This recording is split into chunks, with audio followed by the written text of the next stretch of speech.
All right. Yeah, we'll check this out in a second. We got 15 seconds. Okay. I think there's still a delay. Yeah, it is what it is. What are you going to do? Yeah. All right, here we go.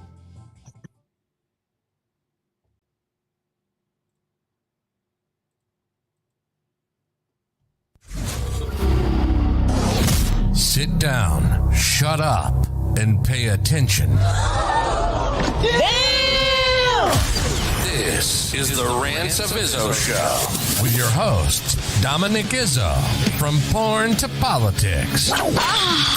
We touch every third rail we can find. You might want to put your headphones on so your mom can't hear this. It's been called the most entertaining 60 minutes on the internet, and it starts now. Let's do this. All right, Rants of Izzo show here on Supreme Media on Supreme TV, rantsofizzo.com. We got Tuesday live. It's 12:01 Central, October 3rd, 2023. And the world is, I don't even know what the world is anymore. The world is just going to shit. We got Matty Wax sitting in and co-piloting with me today. What's going on, dude? How's things? Good to see you again. What's going on, brother? Good to see you, Dominic. Thanks for having me on. I have a feeling this is going to be the Matty Wax show today.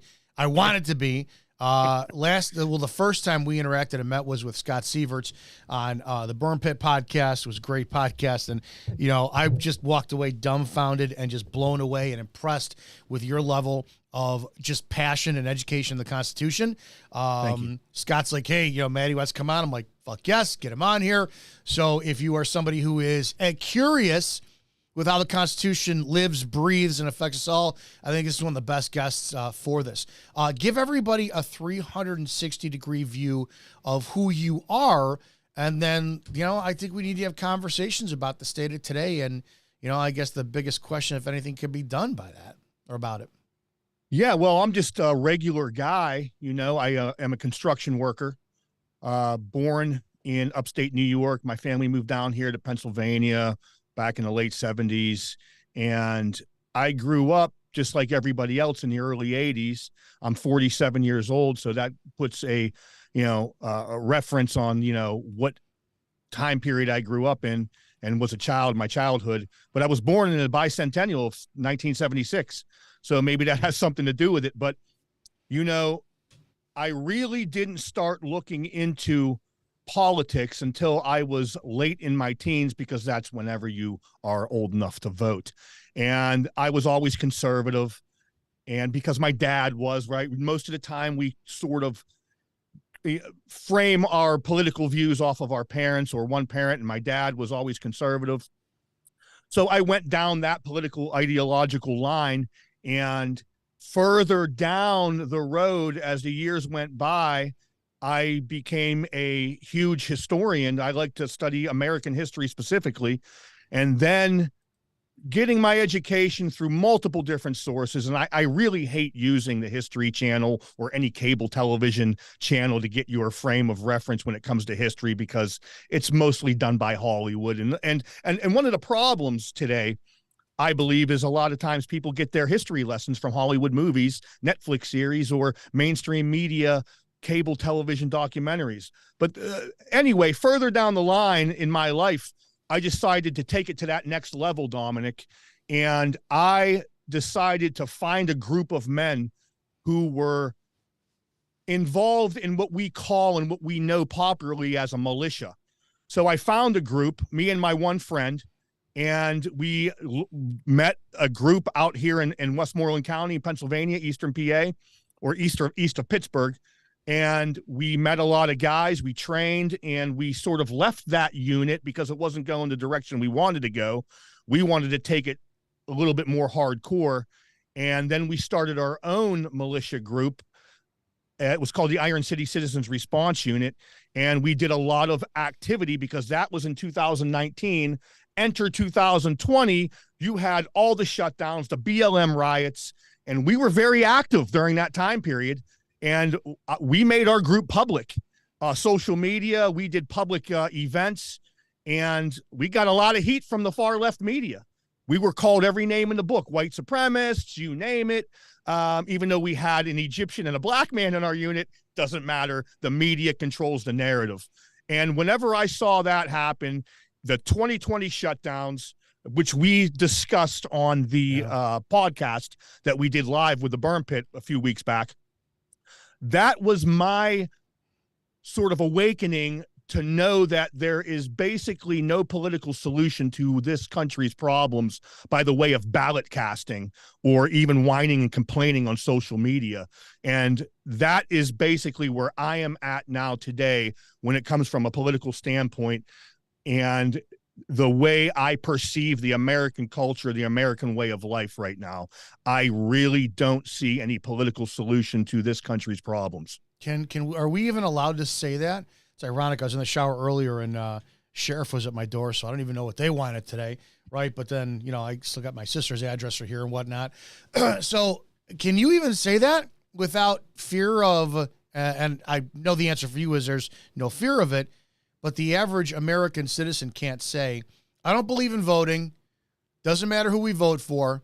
Whoever we put in office is going to do whatever. The only way is to, and then they reference, and I guess I'll ask this first, did our founding fathers, did they advocate, there's no way around this, violence to take back our government if our government gets out of control? And are you even allowed to mention that when you talk? Well, here's the thing. Being allowed to say it, what point of reference are you coming from when you ask that? And that's a rhetorical question. Yes, whenever you give what our founders gave us in the First Amendment, you are allowed to say that. However, even the second paragraph of the Declaration of Independence, Thomas Jefferson said that. The literal meaning behind the Second Amendment basically defines that. And also, Thomas Jefferson, amongst even George Mason, amongst other founding fathers, later on after the Constitution was written, specifically said that it will come a point where your government will become so oppressive, or whether it's a local government, county government, state government, federal government, will become so oppressive. We are giving you this Second Amendment to ensure that you can protect your life, liberty, and property from domestic enemies, right? It's not just foreign enemies, it's domestic enemies. And the government is supposed to, according to Article 4, Section 4 of the Constitution, protect the entire United States from foreign invasion and domestic violence. It specifically says that. And of course, the document of the Constitution is just written in ink. Okay, the Constitution is meaningless unless it is followed and defended. And it hasn't been for a very, very long time. I said that one of my frustrations was the fact that in my police career, there's a lot of stuff that I really didn't pay attention to, like the Constitution. And I've repeated this many times. I went to a use of force instructor class, 40-hour-long class. 40 hours for use of force is just not enough, right? So one of the instructors there, I cannot remember his name, but he was one of the top sought after in the state. He was an expert for testifying, all of this. You have 40 of us in a class, right? And we all range from patrol to command staff, this and that. And he asks, how many of you, by a show of hands, have ever used the phrase, shut your mouth or are you about to go in handcuffs? Not a hesitation. Every single one of us, hands shot up in the air. It's like, yeah, of course we've all used that. He goes, congratulations. If you had followed up with that, put somebody in handcuffs, you violated the First Amendment, and if they had a good enough lawyer and found out all this, you would be spending a mandatory 2 years in federal prison. That was a game changer for me. I went, oh my God, wait a second, hang on. And I started to think about it. You show up to a crime scene, and there's a bloody body laying on the ground, and you got a guy standing over his wife, and he just pumped 6 rounds in her, and he's got the gun in his hands, and you show up. I mean, you watched him pull the trigger. You show up, and you go, shut your mouth, or you're about to go in handcuffs. And he goes, I'd like to confess this murder. I just killed my wife. And then you put him in handcuffs, and it's caught on body camera. The lawyer's going to argue, you just told my client that if he spoke another word, you were going to arrest him. So did you arrest him for speaking, or did you arrest him for murdering his wife? And the jury's going to go, well, we see a point there, and the guy's going to get off from the crime there. I can't believe, and we did see this in 2020 and beyond, how many cops have violated their oath of office for a paycheck. Yeah. And that really pissed you off on the podcast we did. Now, for me, of course, it pissed me off because, holy shit, we're supposed to honor that Constitution. As a civilian, who's somebody who does love the Constitution, how disappointed are you in law enforcement? Because they're the ones who are going to be doing the heavy lifting when it comes down to seizing your guns, violating your rights. The politicians are going to be sit back and they're going to be using their army of blue. How disappointed and or worried are you of this happening at the hands of police? Well, I mean, disappointed. I guess I'm disappointed at multiple things. That's obviously one of them. And okay, the Constitution always allowed the states to make their own rules and ways of doing things. And that includes law enforcement, which is part of the executive branch to execute the laws. Now, before 1838, there was no police departments. There were sheriffs, but there were no police departments. They didn't exist. Though, and you can read the Constitution, Article 1, Section 8, Clause 15 of the Constitution. The militias were called upon by Congress to enforce the laws of the land, and the states would call upon the militias as well to enforce the laws. There were no police departments. They didn't exist. The local and state militias enforced the laws. Now, after the Whiskey Rebellion happened here, which was right in Pittsburgh, in 1795, right after that happened, it was a congressional power. But after the Whiskey Rebellion, they amended the Constitution on February 28, 1795, to give that sole power to the president to enforce the laws of the land by activating the militia. Now, we don't have a militia now, we have a National Guard.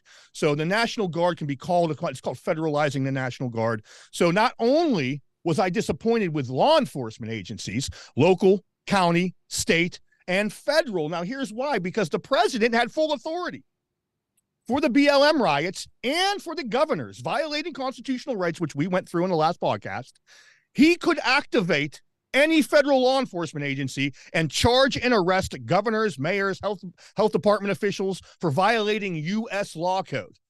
Donald Trump didn't even speak about doing it. He didn't even tell the local, state, and county police to enforce it. He didn't even tell them to stand down when it came to enforcing these illegal deprivations. And he didn't even call the National Guard to quell and suppress uprisings and insurrections, which is under the same article of the Constitution and the Insurrection Act of 1807, to quell and suppress uprisings and these BLM Antifa riots.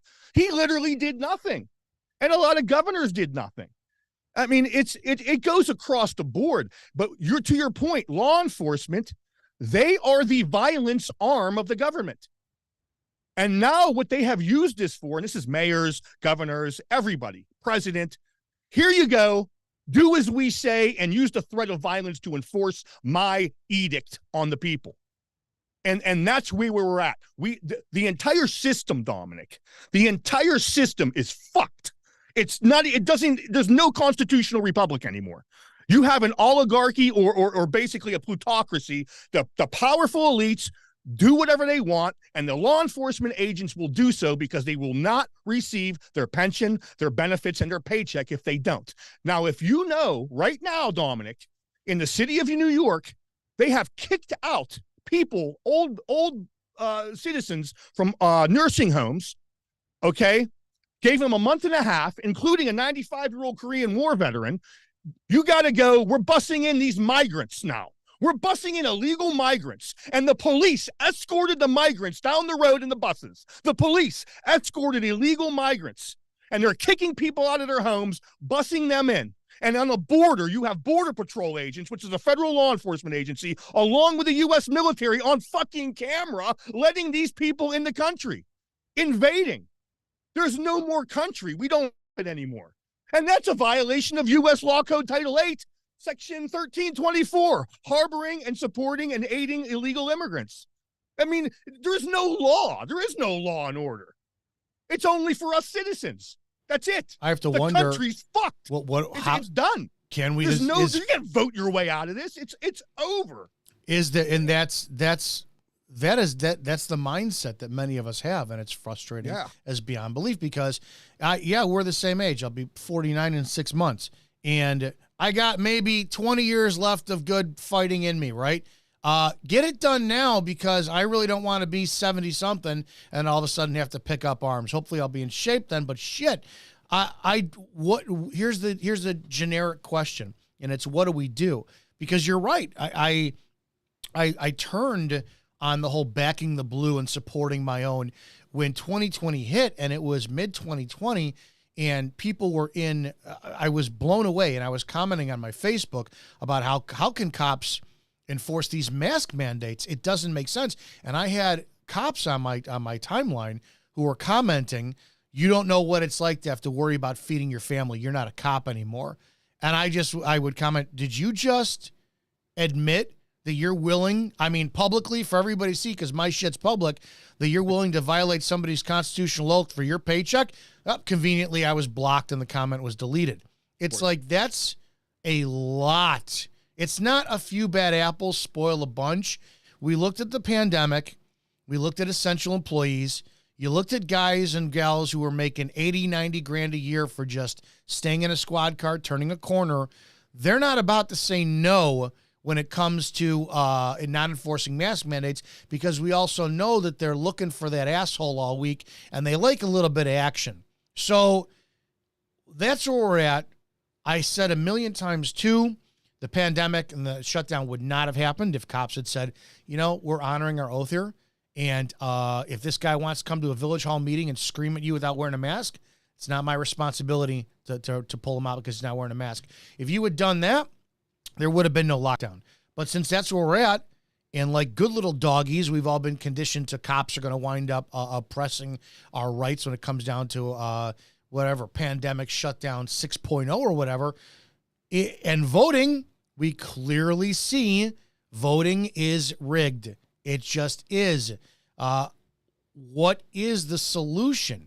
Because you can say, but you can't say because you're going to get targeted. The FBI, Matty Wack is out there saying we got to exercise our Second Amendment, but shit. How do we do this without becoming Joe Biggs Jr. or whatnot? Right. Well, again, they can do whatever they want to. So, you can't OPSEC yourself into uselessness. So here's my opinion on what the answer is. I still believe there is some inkling of honor and nobility in local elections. And that's why the local sheriff is very important. However, whenever you're trying to run for local sheriff as like a strict constitutionalist in a liberal county, it's almost impossible. That being said, you already have people, Dominic. You already have people, conservatives, remember, because I will say this. The far left has no problem using violence in the streets to get what they want. We know that. We saw that in 2020. They have no problem using violence in the streets to get what they want. The far right does, and even people on the far right are so cucked in their head that they don't even want to use self-defense against those people because they're going to be labeled an extremist like I was. So here's what you have to do. You already have tens of thousands of people showing up to support these pathetic milquetoast cuck politicians to try and save them at whatever rally they're at. It doesn't matter what candidate it is. You have tens of thousands of people not only showing up in a large group, none of them bring their Second Amendment with them. Why can't you show up in a large group to a local municipality and be like, yeah, village hall meeting. Okay, here's the deal. You want to impose these things? We got 1,000 people here, fully armed, AR-15s and body armor. We're not going to listen to you. What are you going to do about it? What the fuck are you going to do about it? Let me ask you a question about that, because I met Jan Morgan years ago at a rally, and she made a statement that I went, oh my God, how do I not see this? I understand now it's 10th Amendment is states' rights, correct? Well, yes, but they cannot violate anything in the Constitution. That which is not listed in the Constitution is left to the states or the people. So this is how it was explained to me years ago when, like, Chicago police got rid of their curfew violation. The argument was, well, there's nothing in the Constitution that says you can enforce a curfew. So, and that just kind of like really warped my mind, because I started to look at the laws that we enforce saying these are violations of people's constitutional amendment rights. This is ridiculous. That being said, Jan Morgan, she's the first lady of the Second Amendment, says that the Second Amendment is not my permit to carry. It's my constitutional right. So why do, like in Illinois, why do I need a FOID card, a firearms owner's identification card? And then furthermore, that only means I can own a handgun or rifle. Does not mean that I can carry it without a conceal and carry permit, of which I'm going to tell you flat out, I neither have my retirement credentials to carry. At first, I was pissed about that because my chief denied me that. Then I went, no, I'm glad I don't have it, and I'm not getting my conceal and carry because the first time I use it in defense in Illinois, they're going to come after me harder than shit. They're going to. So how can a state say, well, yeah, we need to have it so that you're permitted to carry a firearm. Here's your owner's identification, and then here's your conceal and carry. How aren't we just going, fuck this? I got my First or my Second Amendment, man. That's all I need. Yeah. The answer to that is we're a bunch of fucking cunts. Collectively speaking, we're a bunch of faggot cunts, pardon my language. Bring it. Because if that law was ever implemented, number one, the person who implemented that law, whether it was the General Assembly, which is the state Congress, and the governor, when that law was passed, whenever it was, which I don't know, they should have been arrested on the spot for conspiracy to deprive constitutional rights. That's number one. They weren't. Number two, the citizens should have said, yeah, go fuck yourselves. We're not going to do it. And then the police, third branch of government, checks and balances, right? Legislative, judicial, executive. Judicial branch should have shot it down if the legislative branch passed it. And then if the judicial branch still upholds it, then you executive branch should have been like, yeah, we're not enforcing that because it's unconstitutional. Boom, it's over. It's done. See you later. Laterville. We're not enforcing it. But all three branches complied. And then the people, they might have whined, complained, and bitched and moaned, but they still complied and obeyed. And if you comply and obey, I hate to say this, America, but if you comply and obey, you deserve what you get. I don't know what other way to say it. And trust me, with the same thing here in Pennsylvania, Dominic, we have the same thing in Pennsylvania. It's not as harsh as yours, but you can open carry without a permit in Pennsylvania. Open carry. To conceal, you must have a permit. And if it's in your car, it's considered concealed. So you would have to take the weapon, take the magazine out, unload the gun, keep it separate, get in your car, drive away if you don't have a permit. Then as soon as you get out, you have to load the weapon, put it on your hip, and you can carry it openly. If I did that, yeah. Every law that is a gun law is 100% unconstitutional according to the Second Amendment. And period. I mean, end of story. That's it. And I'm sure that's been argued for decades, but it's still enforced. I could end this podcast, go get myself something to eat, walk to the local grocery store, and I could have a pistol on my hip open. Holy shit, the entire, let's see, it would be Hoffman Estates, South Barrington, Inverness Police, all would show up, and it would be treat me like a barricaded subject just for doing that. It blows me away. And again, here, what do we have? We have cops who are not educated, and I didn't understand the saying, when you're a hammer, everything looks like a nail. I never got that until I left. Then I went, holy shit. You know, it doesn't matter if somebody is constitutionally carrying the right way, the proper way, they're trained. It's not how the cops are going to see them, especially with these kids that they hire and they put on the street. What, again, in a Hollywood scripted utopian society, you know, like Demolition Man, led by Dennis Leary. We're all living under the street eating rat burgers. You know, we're all going to rise up and rebel and take our government back. Yeah. This is the fraud. We're boiled. We're boiled, and we're not going to see shit until later on. How do you think that we got this way? And then shit, aside from, well, let's start there. How do you think that we did get this way? Decades and decades of conditioning. You know, I always recommend people to listen to certain other people that I would, historically speaking, there were two KGB agents, Anatoly Golitsyn and Yuri Bezmenov, who defected to the United States in the 60s and 70s. And Yuri Bezmenov he was in interviews on television, multiple interviews. He said, you guys have been infiltrated by us communists for decades after World War II, because might sound taboo, the communists won World War II, whether we like it or not, and we helped them do it. They then infiltrated the entirety of Western civilization. And he admitted this on public camera in 1980, 1981. We infected your government institutions, your public school institutions, your colleges, your media, and Hollywood. But brainwashing people slowly, it's called ideological subversion. There's 4 steps that he gave. And this is in 1980, he said this. Conditioning generation after generation to basically come to a point where you are now normalized into accepting and obeying whatever power structure is in place. No, it doesn't matter what it is.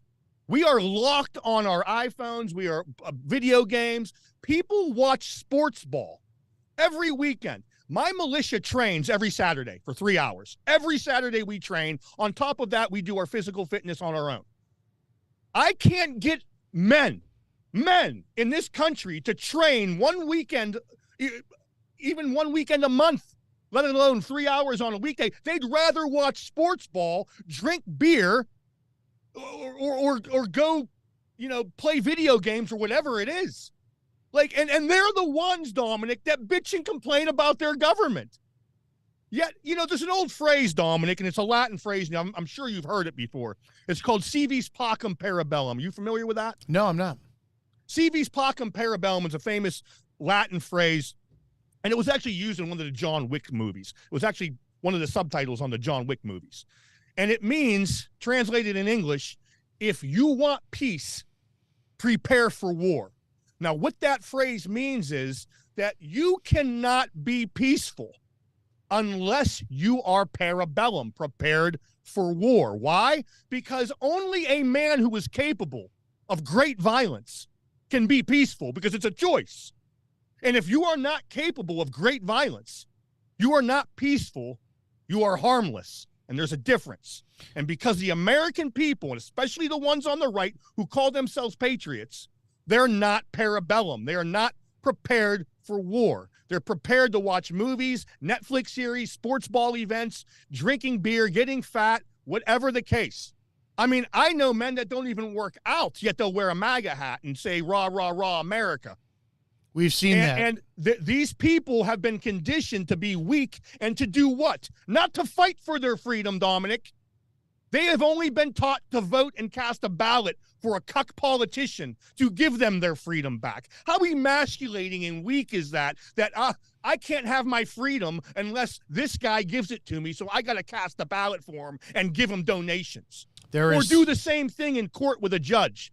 And which is why I hate the GOA and NRA. Oh, let me grovel and beg to a judge in court for your Second Amendment rights that shouldn't have been violated in the first place. And give us money so we can grovel and beg and argue to a judge in court so we can restore your Second Amendment rights, which hasn't happened, basically.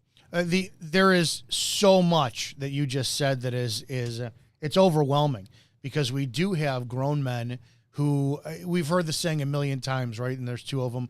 Better to be a warrior in a garden than a gardener in a war.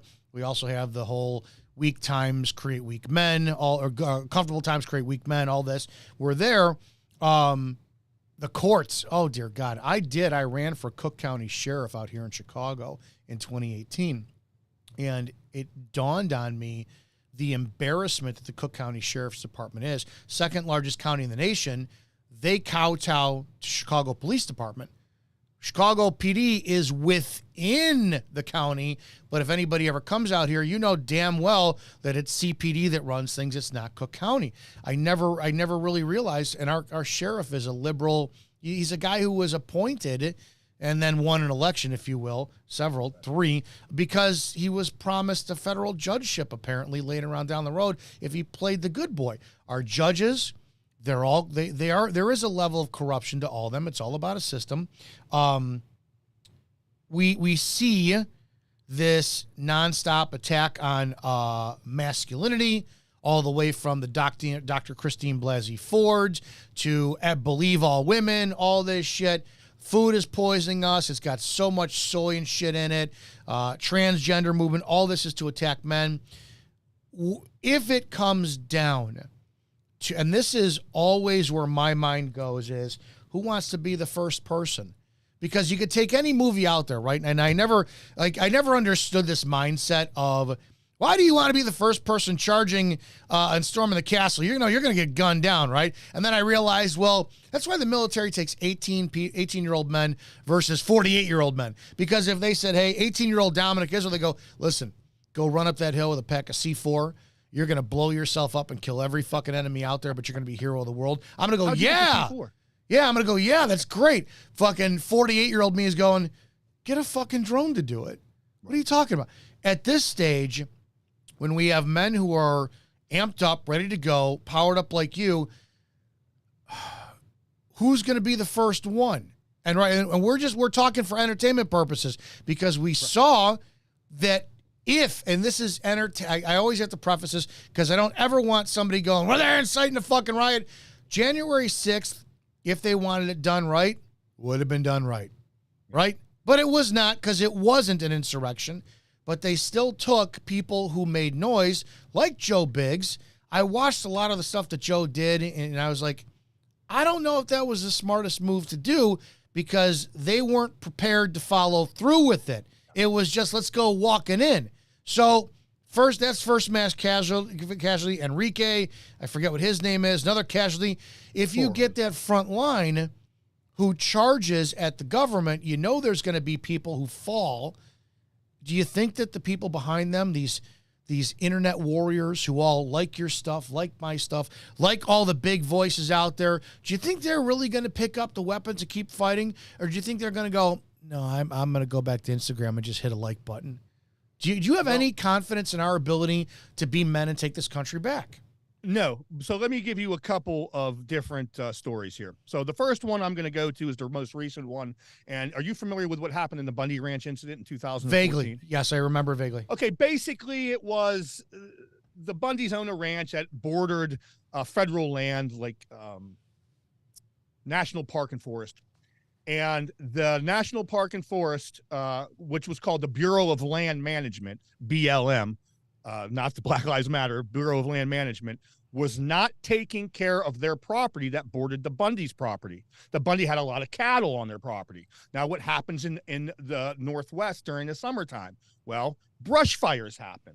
So what commonly is done by amongst all landowners is they do controlled burns, okay, to get rid of a lot of brush that borders other areas. So in case a brush fire does happen, it does not continue onto their property. Or they just take down and mow down all the brush. That way, again, same thing. The brush fire does not come on their property. So what happened was, for a year or two, the Bundys bitched and complained to the Bureau of Land Management to take care of their side that bordered their property. They didn't do anything. So what happened was the Bundys said, you know what, we're going to cut this grass down. We're going to cut down this brush for them because it's a danger to our property and our cattle. Well, the federal government came in and arrested both the father and son for doing that, trespassing on our land. I'm not joking. So local residents then, and I'm paraphrasing here, local residents then decided to take action and said, you know what, this park ranger's office here is public property that borders their land. They have a park ranger's office here. We're going to go down there with our Second Amendment and we're going to sit in. We're allowed to. We're allowed to carry our Second Amendment, and we're allowed to sit in the park ranger's office. Got a lot of national media attention. So what happened then was FBI and ATF start rolling out in small numbers. Well, these guys that were in the park ranger's office started contacting all of their groups on social media and other forms of communication across the country, mainly in that area in Nevada, Montana, Wyoming, even Northern California. 3,000 militiamen and local citizens showed up in that entire area. And there's pictures online you can look at. They had their sniper rifles aimed at the ATF and FBI's heads. The ATF and FBI see all these militia members and local citizens, including one sheriff's department. I forget what sheriff's department was on the side of the citizens. ATF and FBI looked around, saw 3,000 armed citizens. Guess what they did? They packed their fucking bags and went home. So, again, a show of force successfully won the day. And now let's go back to another spot in history, which is called the Revolutionary War. Only 3% of the men actually did the physical fighting. and only 30%, which is less than 1/3 of the population, supported the entire revolution. 3% fought, 30% supported. A minority of men were able to take out the largest empire on the planet Earth, farmers and local militiamen, and they won. So that's what needs to be put in our culture today, and I don't know how to do it, but maybe, Dominic, maybe we need more pain. Maybe people need to be tyrannized more. Maybe they need the boot on their fucking heads and their necks more before they wake the fuck up. But by then, Dominic, it may be too late. Sadly, it would. I'm not, and it sucks, I'm not worried either. If it was, and I don't want this, right? I live in liberal northwest suburban Chicago. And when I put my phone down, I like my neighborhood. I live in a cul-de-sac. I say this all the time. I live in Senator Tammy Duckworth, who she's a war hero. She did more for this country than I did. I don't like her policies whatsoever. She's a Democrat, but as a person, she's never been anything but good to us. I live in a cul-de-sac with her. I got a bunch of liberal neighbors. When I'm outside smoking my cigar, none of this shit matters. We all get along. They know who I am. None of this matters. But when I pick up my phone, I see nonstop stress. The world is on the brink. All this. If it came down, so I don't want war. I just don't. Right. I like my peace. But if it came to it, I'm not worried about the opposing side, because on that first line, I know what the police departments hire, and I know how shitty and non-tactical and fucking weak and pathetic a lot of those cops are. I just watched a video of 2 NYPD cops trying to take a man into custody and failing fucking miserably. And they're punching him, this and that. And the guy's like, he breaks out of their wrist controls. He's like, let's go. And now they're trying to plead him. It's like, man, I can't believe the shit candidate of cops that have gone on the streets. And we've seen that exacerbated by Instagram and Facebook, because now cops don't want to be cops. They want to be bikini models. That's what they want to. It's just like in The Departed. You know, do you want to be a cop or do you want to appear to be a cop? They want to appear to be a cop. I'm seeing the same thing with the military. Oh, yeah. Holy shit. So to be honest, it's a double-edged sword. If our government said and deployed our police and military against us, I'm like, dude, this is going to be a good fucking fight at the very least, because I'm not worried. If our military and cops are there to protect us from foreign invaders like fucking China, I don't think we stand a chance. No. I don't think that would ever happen, though. I mean, I think there's a globalist cabal that is basically taking over all of Western Europe and even America. Again, you have migrants being bussed in by the thousands, okay? Now, this is basically replacement theory. I'm sure you've heard of it. We don't have to talk about it in detail. But what happens is our currency is so inflated now that it's practically worthless. Gas is well over $4 a gallon in a lot of places. It's almost $4 a gallon here. The purchasing power of your currency is basically shit. I think from the beginning of our country in 1791 or 1789, we have lost 98% of the value of our currency. That's why everybody has all this money, because it becomes more and more worthless. They're getting everybody hooked on digital currency, which is the whole Bitcoin thing going on, right? It's backed by nothing, but that doesn't matter. The point is this. You keep paying all of your taxes, all these unconstitutional taxes. The income tax is unconstitutional. You know, the Federal Reserve Act was unconstitutional. Property tax is unconstitutional. According to Article 1, Section 8, Clause 1 of the Constitution, they can only do what's called sales tax or tax on items or you know, like stuff like whiskey and tobacco and tea, all that stuff. I'm using Revolutionary War references. And my point is this. You're going to have all these areas where they're bringing in these migrants, okay? People are broke. Their purchasing power is useless. They're working their dicks off. You have both the parents working in families, and now you have migrants coming in by the boatloads. It's already happened in Europe, where Sweden is the rape capital of Europe. So what happens? And this is a guess.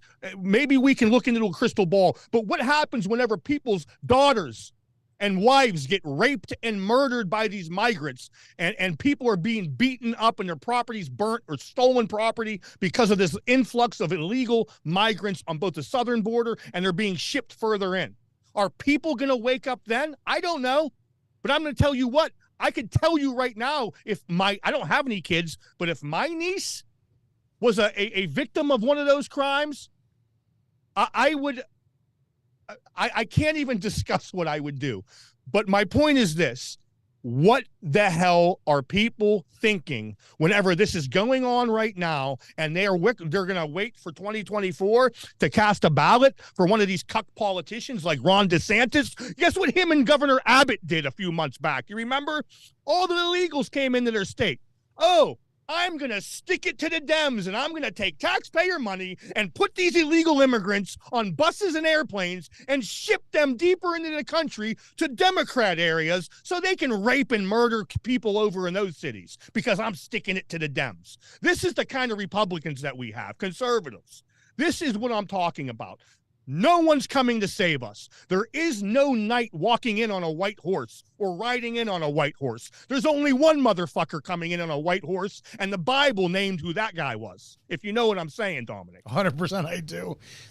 Again, you're right on so much, too. I have a soft spot for the Hispanic community because I worked for them as a cop, and the problem was always the kids they brought here or they had here. They were the shitheads. The typical bedrock for the Hispanic community was dad works 2 or 3 jobs, mom is a homemaker. They're more conservative than we give them credit for. Yeah, dad typically does blow 2-3 times a day like crazy to work those 2-3 jobs, and then he has his beer on the weekends.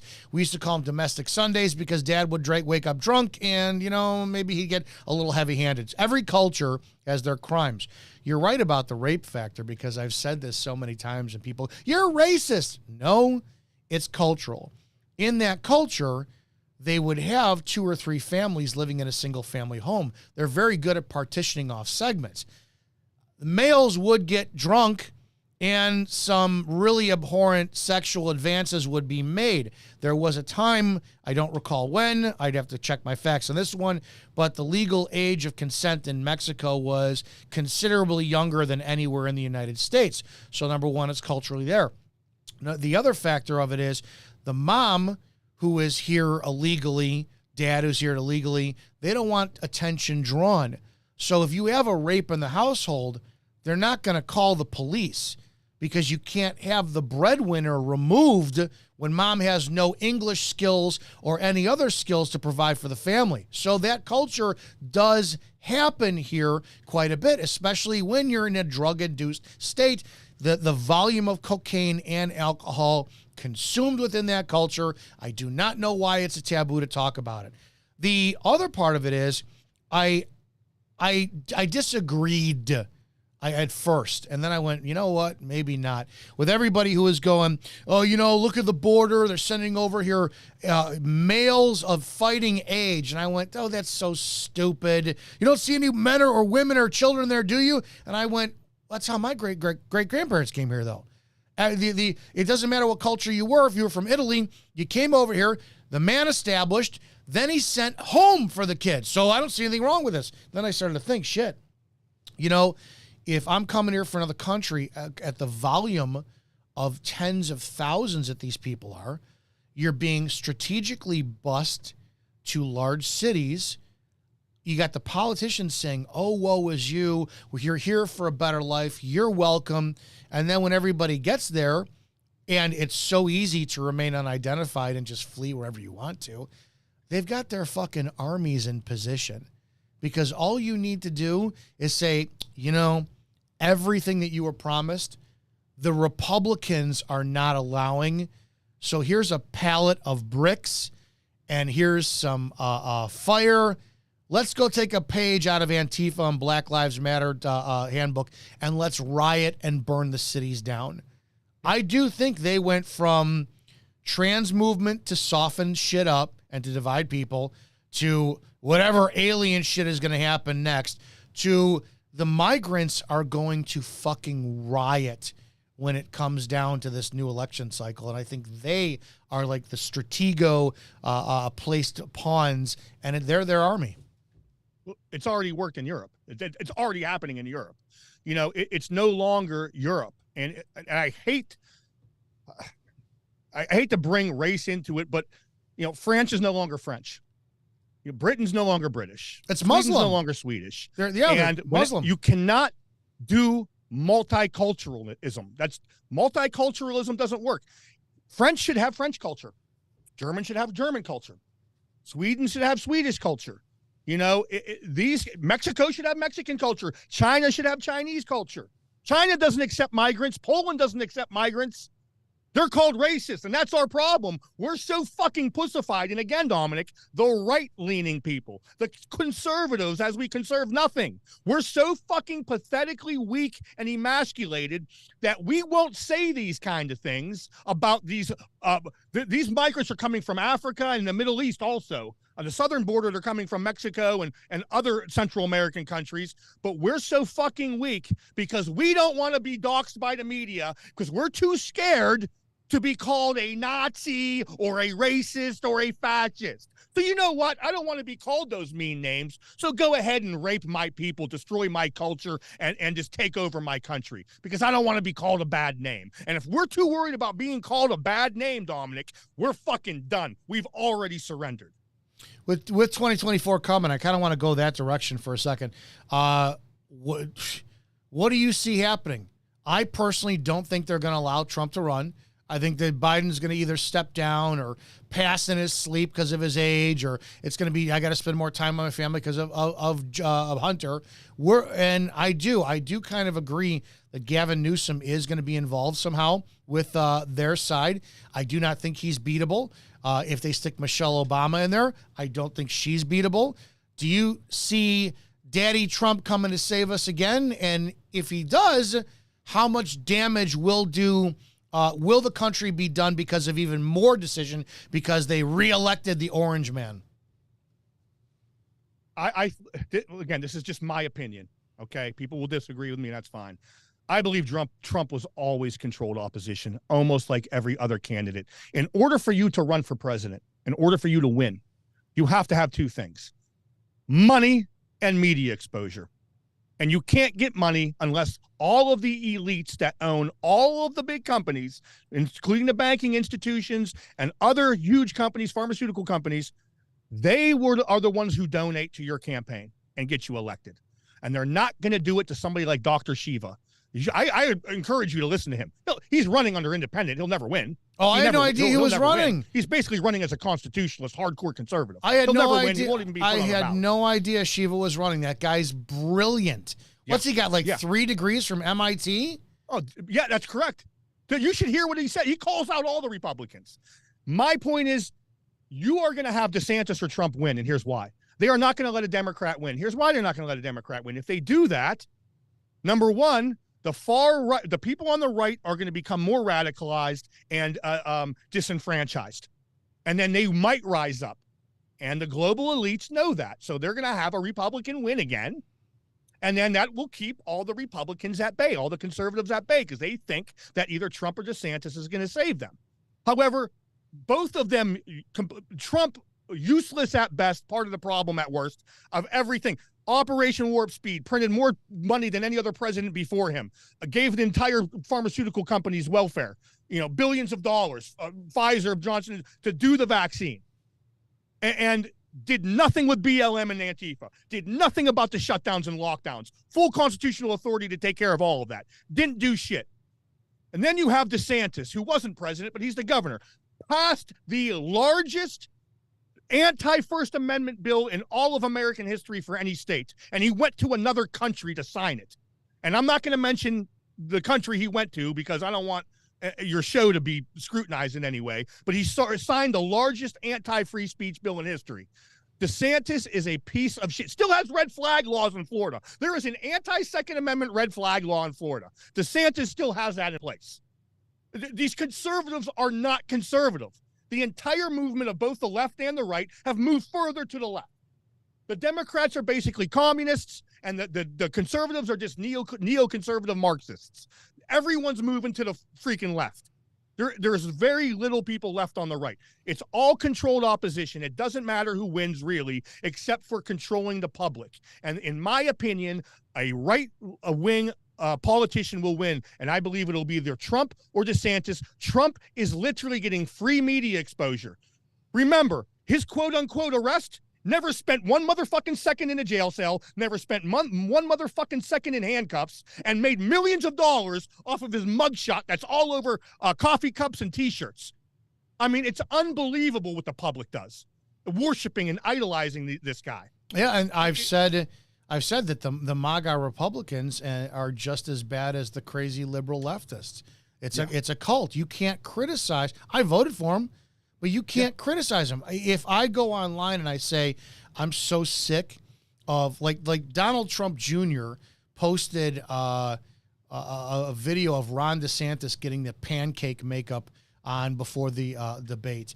And I posted, this is what we do. We're so childish. You're the son of the president of the United States, and it's that important to you to mock this man for what? And I got torn up. It's like, oh, you're a paid shill. You're a controlled opposition. It's like, wait a second. Yeah, I want my president held accountable to me, and I don't want my president to act fucking childish, right? Like Obama was the polar opposite of that. He had no spine, but he said everything fucking Americans wanted to hear because he was so presidential. That's how stupid we are, to where if somebody gives off the perception of decorum, they're worthy of being presidential. Let's say, for argument's sakes, and we got like 2 minutes left. I want to hear what you have to say on this. Trump gets reelected. I have apprehension that that's going to do even more damage because crazy leftists are going to up their game because, oh shit, he's going to kill gays and illegals, and they're going to go nuclear with their anti-Trump shit. Which is intended, I think, and that's a way to get the BLM, Antifa, leftists, the communist Marxists, again, BLM and Antifa, admitted Marxist and communist, admitted. This isn't me just saying out of my ass. The Antifa uses the hammer and sickle as their symbol, and BLM leaders have admitted to being Marxists. They will riot again. They'll get the migrants, like you said, to take over. And that'll spark the far left to use violence, and the media has their back, and they will be financed by all these Soros entities and other people. So yes, I believe that's why they want to put a Republican in, and Trump will do nothing again, or they'll set up people and to get angry and use violence, and then you'll have law enforcement take out anybody who uses violence in self-defense.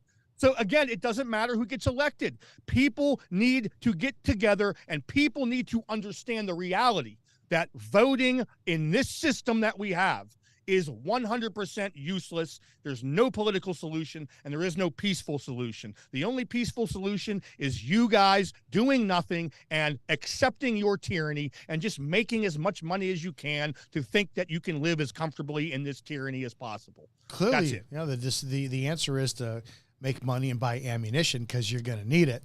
That's pretty, holy shit. But you have to be trained. Again, parabellum. That's why I'm not worried about the opposition. You get all these idiots online. They can't stand and throw a punch, but they're going to stand and fire a pistol or a rifle with accuracy and recoil. It's like, holy shit, man. They're not even organized and trained in any large capabilities. No. That's why I train with a unit of guys. You know, at least we can make a difference in our area if there is some sort of Marxist riots and insurrections going on by, these communist organizations burning down cities. At least we'll have a chance to fight against it. Has the FBI or anybody come knocking on your door? Yes. Really? Two of our members got visited, and I got a phone call. I didn't answer.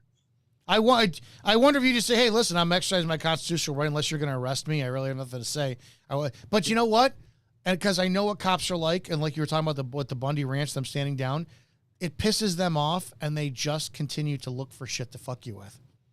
That's all they do. We got to get Bundy Ranch times 1,000 in this country, or times 10,000. Everybody needs to have their Bundy Ranch moments. Whether it's at William Penny, the guy who got arrested in New York, these Jan 6ers, people need to organize in the thousands. We're not going to take it. Release them. We're not going to follow these mandates. Get the fuck out of here. We're showing up. We're putting our Second Amendment in our hands, which is constitutional. And, we're going to implement the second paragraph of the Declaration of Independence. That's it. And if they want to take us on, we have to have that mentality, Dominic. Like, okay, it is what it is. Let's get it on. Because it's either surrender or fight. That's it. If you surrender, we have to accept our servitude and slavery. That's it. Nah, fuck that. I'm going out. I'm going out looking like an aerated lawn. I will look like Platoon, the, what the hell is his name? William Dafoe character. But you'll be shooting me in my face as I'm running at you, motherfucker. All right. All right, Matty Wack. Make sure you find him over on Instagram. It's matty.whack. And the Burn Pit Podcast. I am a host on the Burn Pit Podcast. We'll be doing one live episode per week at the Burn Pit. Burn Pit Podcast you can also find on Spreely.video, which we're extremely excited about that.